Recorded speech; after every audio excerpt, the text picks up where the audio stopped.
Welcome everyone! On this channel we talk about the beautiful and complicated life of nomads.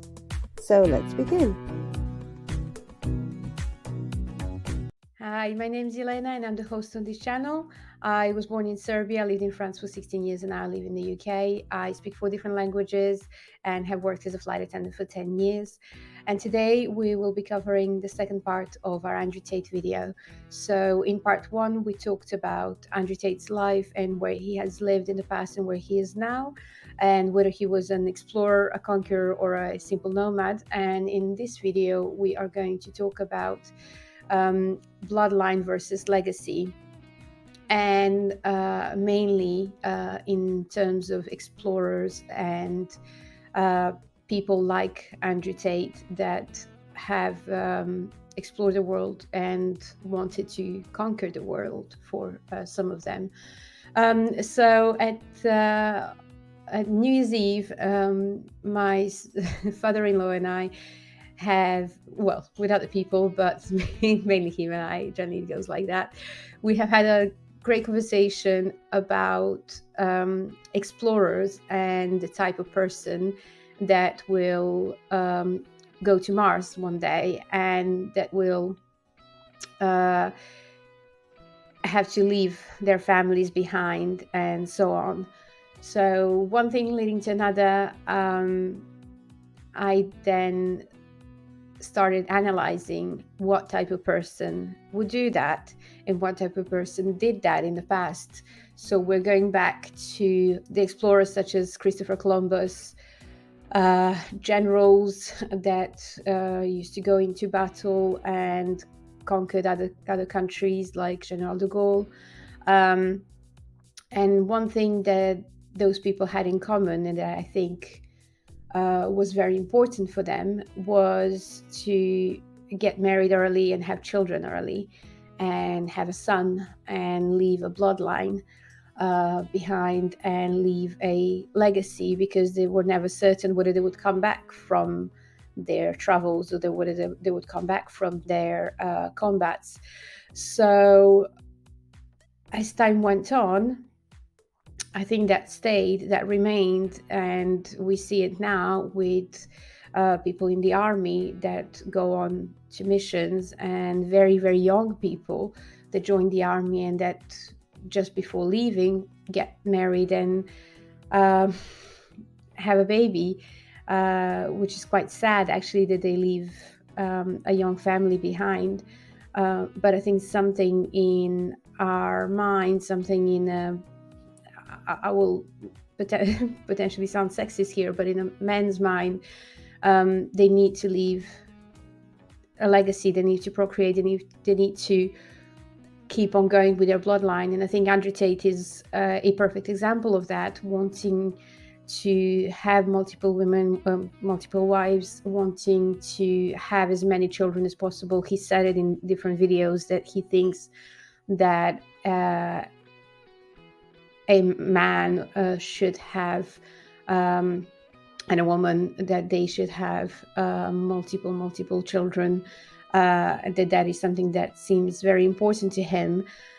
And it makes sense, it does make sense, if we go back to his personality and what he's trying to do and try to achieve.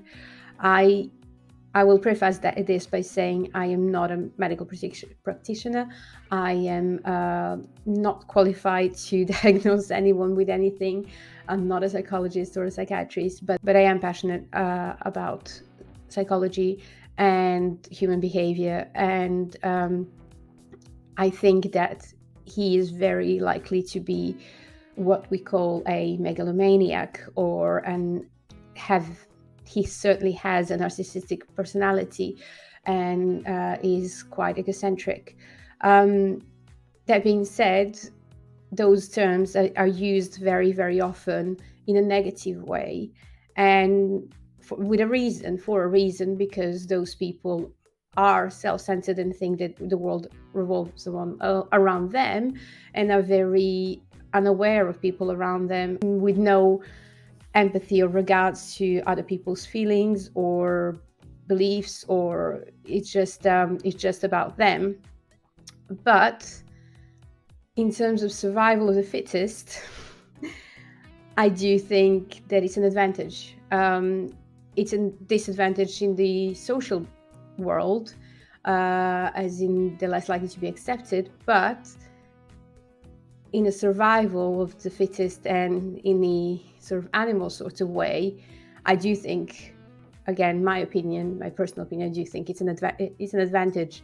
And I think that is why most explorers and conquerors of the past and even present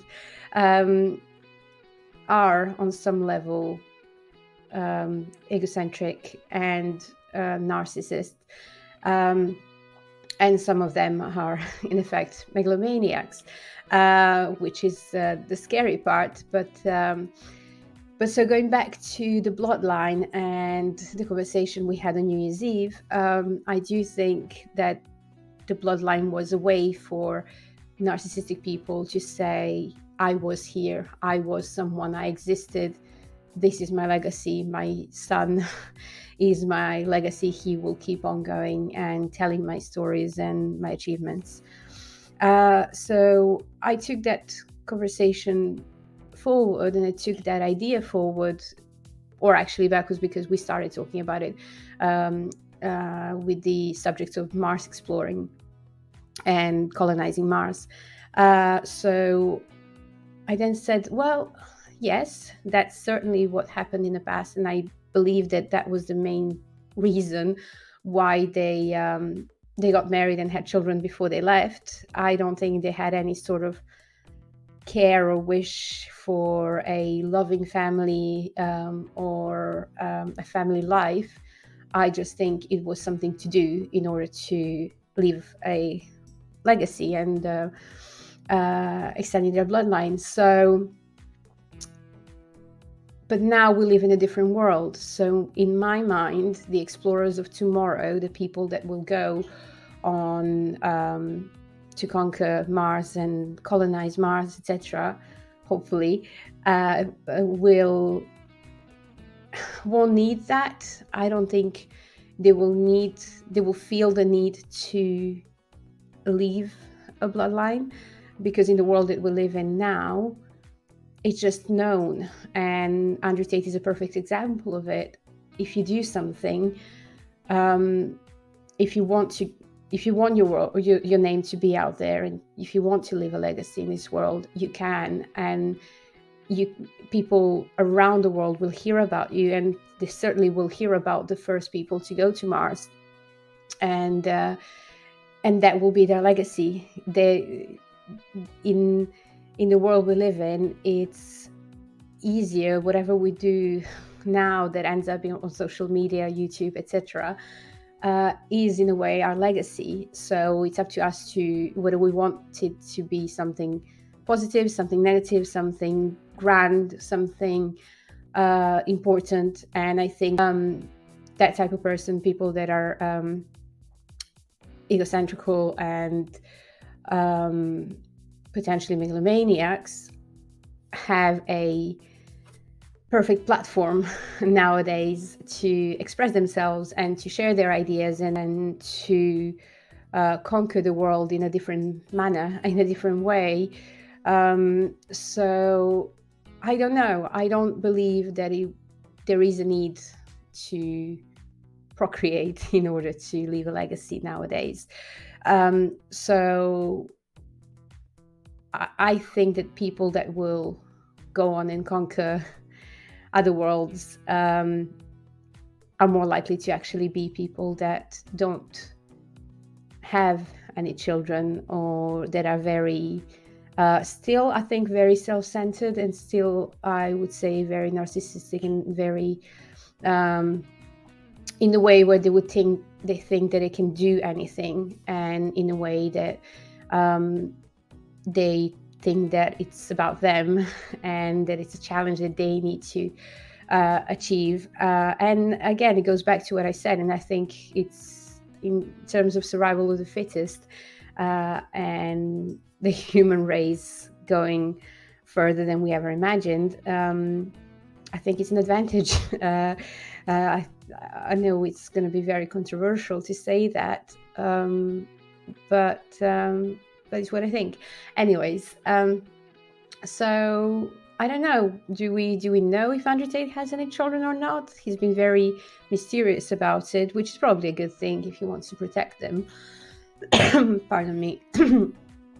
He did suggested that he had multiple wives on one of the interviews that I watched of him.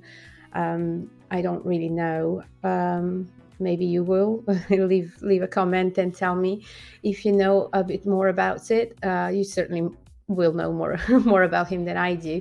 I just thought it was quite interesting to see a person who is clearly a nomad trying to conquer the world and actually achieving that in a way, being the most researched person on Google is quite an achievement, I think, in that world and in that mind. So will that be enough? Is that going to be his legacy, or do we think that the bloodline is as important, and will there be lots of little Andrew Tates going around in a few years' time? I don't know. Up to him. Good luck anyway. So yeah, thank you for watching, and I'll see you all soon, and take care. Bye.